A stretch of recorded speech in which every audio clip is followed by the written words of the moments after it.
আজকে আমরা যে ইলিশ মাছের ভাপাটা বানাবো সেটা আমার মায়ের রেসিপি নয়, এটা 25 বছরের পুরনো আমার ঠাকুমার রেসিপি। খেতে খুবই দারুণ, একদম ঘরোয়া পদ্ধতিতে খুব কম উপকরণ দিয়ে চটজলদি হয়ে যায়। নমস্কার, আমি সুমি আর আপনারা দেখছেন মামুনির রান্নাঘর। সবার প্রথমেই আমরা 1 টেবিল চামচ কালো সর্ষে, ঝালের স্বাদ অনুযায়ী শুকনো লঙ্কা আর নুন এগুলোকে একসাথে গুঁড়িয়ে নেব। গোড়ানো হয়ে গেলে এর মধ্যে আমরা দিয়ে দেব অল্প পরিমাণে জল দিয়ে আমরা আবারও একসাথে সব কিছু গুঁড়িয়ে নেব। ঠাকুমার সময় ঠাকুমা তো শিলেই সর্ষে বাটতেন, খুব মিহি হতো, কিন্তু এখন বেশিরভাগ মানুষই মিক্সিতেই মশলা বাটেন, তাই এই প্রসেসে মা সর্ষে বাটাটা কিন্তু খুবই মিহি হয়, আপনারা দেখতেই পাচ্ছেন। তাহলে চলুন এবার ইলিশটাকে আমরা চটপট ভাপিয়ে নিই।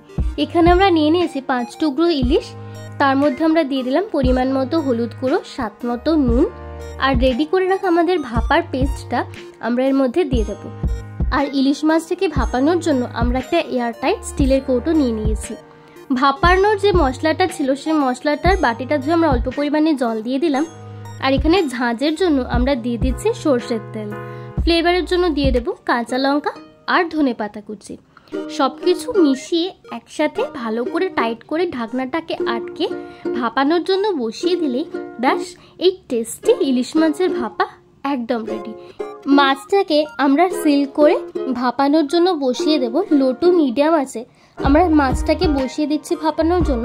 10 থেকে 15 মিনিট লাগবে ইলিশ মাছটা ভালোভাবে সেদ্ধ হয়ে যাওয়ার জন্য। যতক্ষণ মাছটা সেদ্ধ হচ্ছে, মানে ইলিশ মাছটা ভাপানো হচ্ছে, আপনারা যদি আমাদের চ্যানেলকে সাবস্ক্রাইব না করেন তাহলে চটপট সাবস্ক্রাইব করে দিন। আমাদের ইলিশ মাছের ভাপা কিন্তু একদম রেডি হয়ে গেছে, আর যা দারুণ গন্ধ বেরোচ্ছে আর দারুণ কিন্তু দেখতে হয়েছে, ভাতের সাথে একদম জমে যাবে।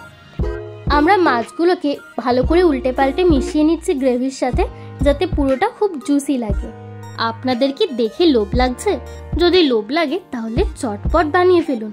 আর আপনাদের খেয়ে কেমন লাগলো সেটা কিন্তু কমেন্ট বক্সে জানাতে ভুলবেন না। এবারে আমরা দেখে নিই যে ইলিশ মাছটা সেদ্ধ হয়ে গেছে কিনা। ইলিশ মাছটা কিন্তু খুব ভালো করে সেদ্ধ হয়ে গেছে। মাত্র 5টা উপকরণ দিয়ে আমরা ইলিশ মাছের এই টেস্টি ভাপাটা বানিয়ে ফেলেছি। এরমই সহজ আর ঘরোয়া রেসিপির জন্য আপনারা যদি আমাদের ফেসবুক থেকে দেখছেন তাহলে ফেসবুক পেজ মামুনির রান্নাঘরকে ফলো করে রাখবেন। তাহলে দেখা হচ্ছে পরের রেসিপিতে। আর পরবর্তী কোন রেসিপিটা আপনারা দেখতে চান সেটাও কিন্তু জানাতে ভুলবেন না।